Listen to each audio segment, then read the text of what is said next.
सत्संगत जी, प्यार से कहना धन निरंकार जी। प्रेमा ने बोला धन निरंकार जी। आज 58 निरंकारी संत समागम महाराष्ट्र का और ये शहर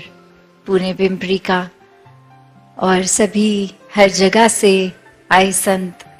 भाव मन में भक्ति का लेके, और चाहे वो सुबह से ही इन मैदानों में बैठे सत्संग का समागम का आनंद ले रहे हैं या अपने घरों में अपने गैजेट से स्क्रीन से जुड़ के,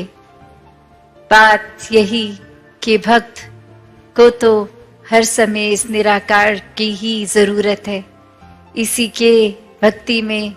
चूर होने की बात, एक प्रायोरिटी हमेशा यही निराकार दातार, ये ईश्वर अल्लाह जिस नाम से भी पुकारें, और यही संदेश हमेशा से आया है किसी भी युग में। आज भी यही सबसे कीमती संदेश है कि इंसान जीते जी अपने जीवन को संवार ले, इस रोशनी इस सच्चाई से जुड़ जाए। चाहे सुबह वो जो स्वागत का समय, और उसमें भी अनेक झांकियों के रूप में देखा कि कैसे ये संदेश को, एक मानवता के नाम भी ये संदेश कि इस जीवन को, इस संसार को, चाहे वो सोशल रूप में, कैसे एक साफ सुथरे जल की एक डिपिक्शन, एक प्रकृति को गंदा कूड़ा करके ना गंदगी और बढ़ाने की बात, या फिर अन्य रूप में पेड़ लगाकर, ऐसे एक जो हमेशा से शिक्षा की बात रही, या फिर पीड़ित किसी के एक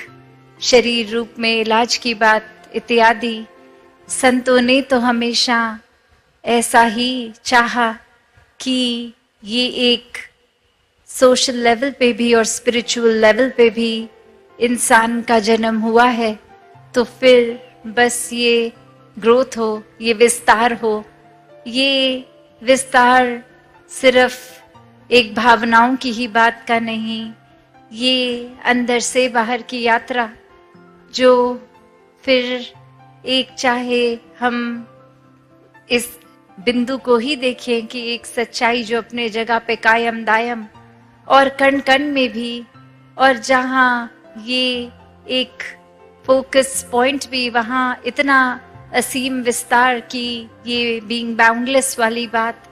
कि ये कभी ना खत्म होने वाली। तो ऐसी ही सच्चाई भक्तों के हिस्से आई है। और आज भी ये जो बार बार हम अनाउंसमेंट सुन रहे थे कि जीते जी ये ब्रह्म ज्ञान की दात, इस निराकार को जान लिया जाए तो ही जीवन सफल है। कभी भी संतों ने ये नहीं कहा कि अपनी सामाजिक पारिवारिक जो एक रिस्पॉन्सिबिलिटीज हैं, कर्तव्य हैं, उनको ना किया जाए, पर सिर्फ और सिर्फ अकेले होके भक्ति की जाए। नहीं, संतों ने यही समझाया है कि इस समाज, इस संसार का हिस्सा बन के घर परिवार में रहकर ही भक्ति की जाए।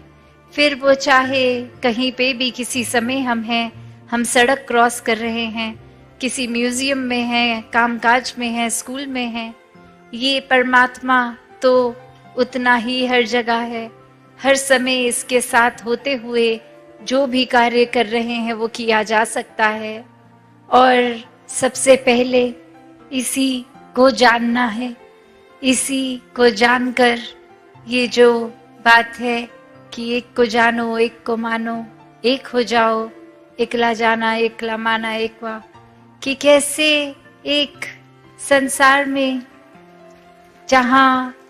इस एक की ही बात होती है कि ये परमात्मा, चाहे अनगिनत नाम इसके, अनगिनत किसी ना किसी क्वालिटी से जोड़ दिया जाता है कि ये एक करुणा दया का सागर है, ये तो प्रेम का स्रोत है। ऐसे ना जाने कितनी ही खूबियों से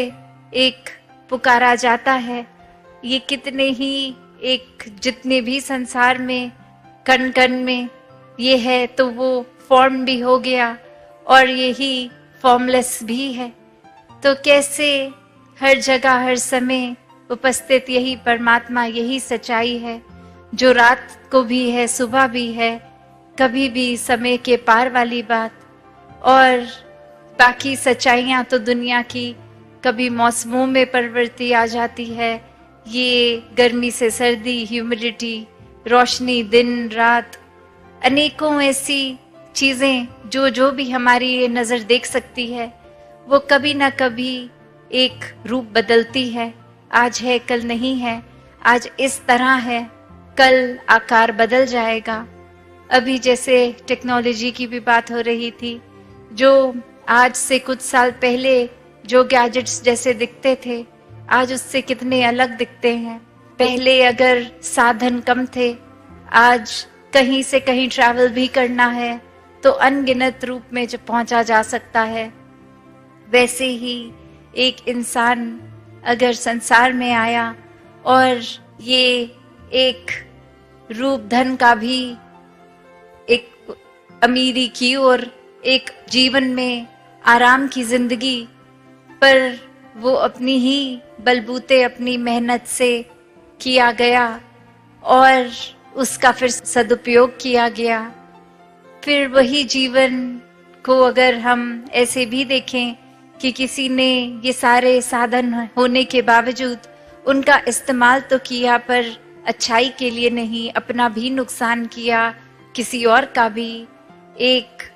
उस तरह से जो परमात्मा का शुक्राना बनता है कि कुछ दिया है तो ये भले के लिए ही इस्तेमाल हो, ऐसा किया ही नहीं गया, तो फिर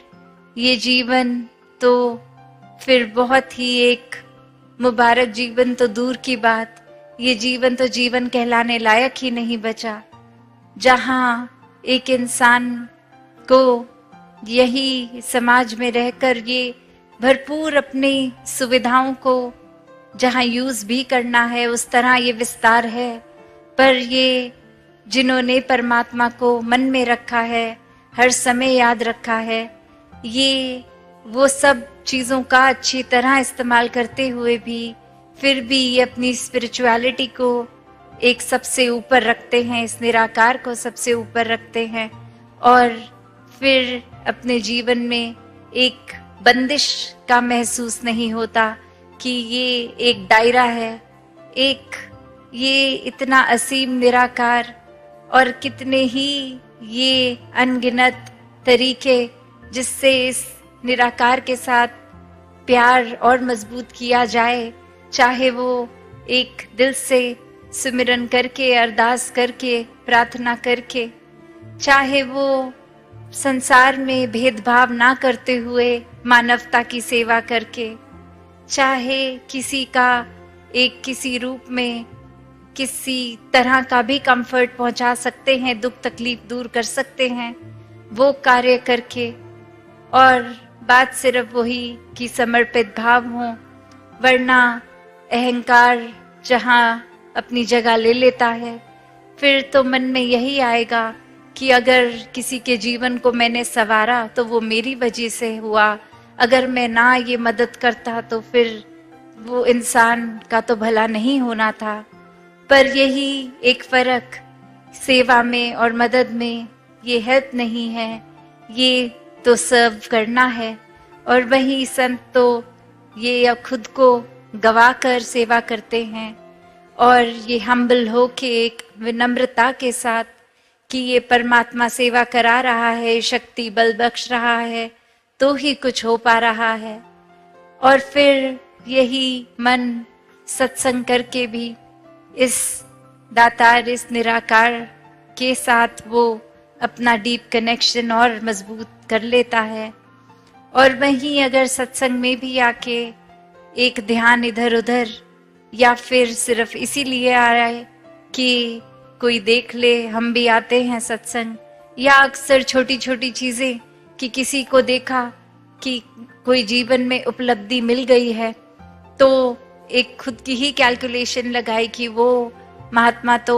बहुत रेगुलरली संगत जाते हैं तो हम भी जाएंगे तो हमें भी वो अचीवमेंट मिल जाएगी।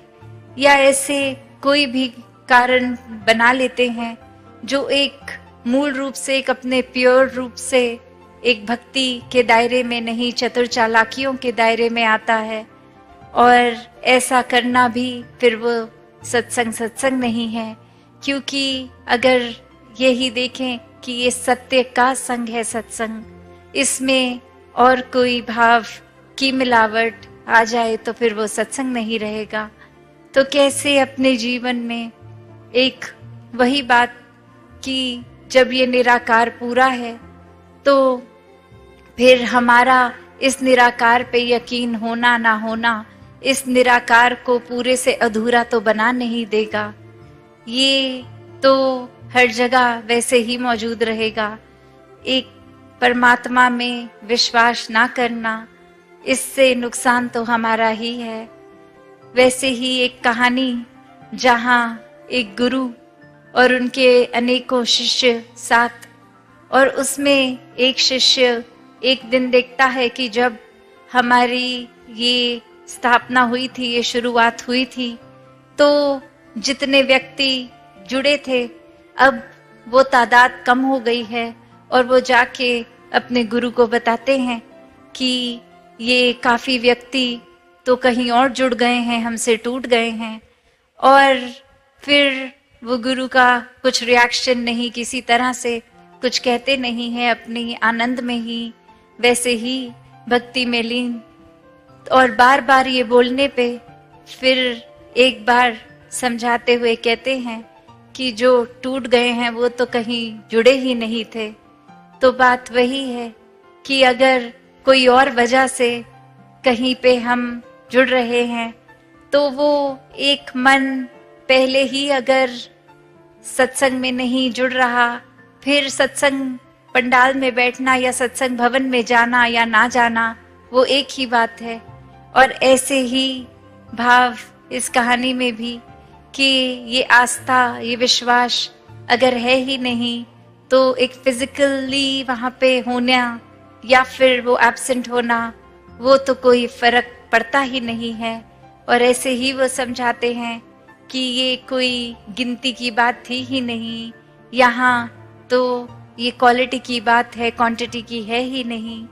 और ऐसे ही वो भाव भी आते हैं जहाँ क्वालिटी भी होती है और क्वांटिटी भी होती है। ये संतों के दिल होते हैं जो ये सच्चाई को पहचान कर एक जहाँ उमड़ उमड़ के सत्संग भी आते हैं, वहाँ मन में भी एक बहुत ही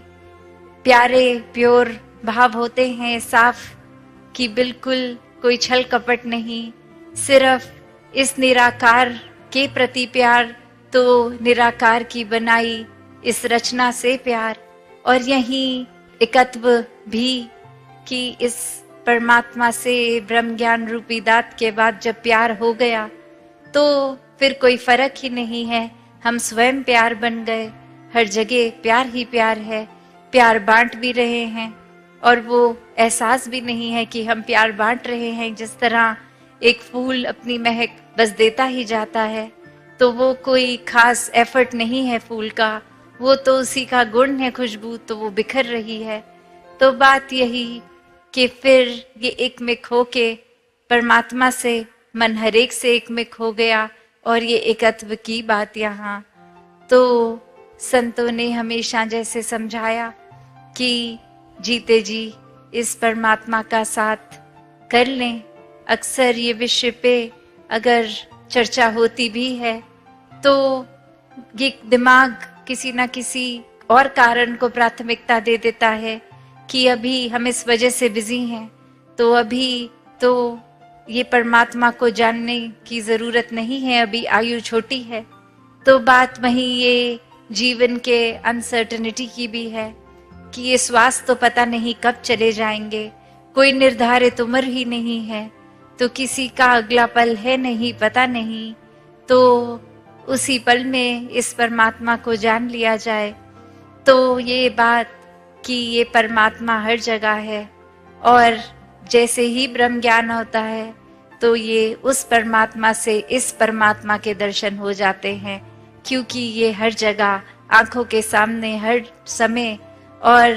भक्त तो सोते उठते हर समय, जब आंखें बंद भी हैं, सो रहे हैं, तो भी ये परमात्मा क्या ही भक्ति रूप उस तरह भी, और खाते पीते खेलते कुछ भी करते हुए ये परमात्मा ही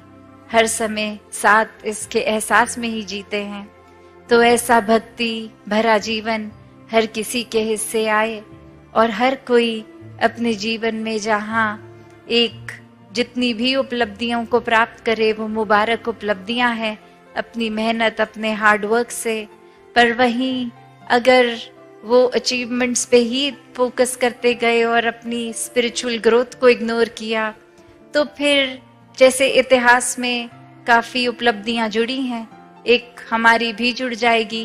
पर वो सिर्फ एक नाम ही बन जाएंगे। एक हमने पर्सनली कुछ गेन ही नहीं किया, जो ये इतना सुनहरा मौका था भी, जिसमें एक एक श्वास इस परमात्मा के रंग में रंग सकते थे,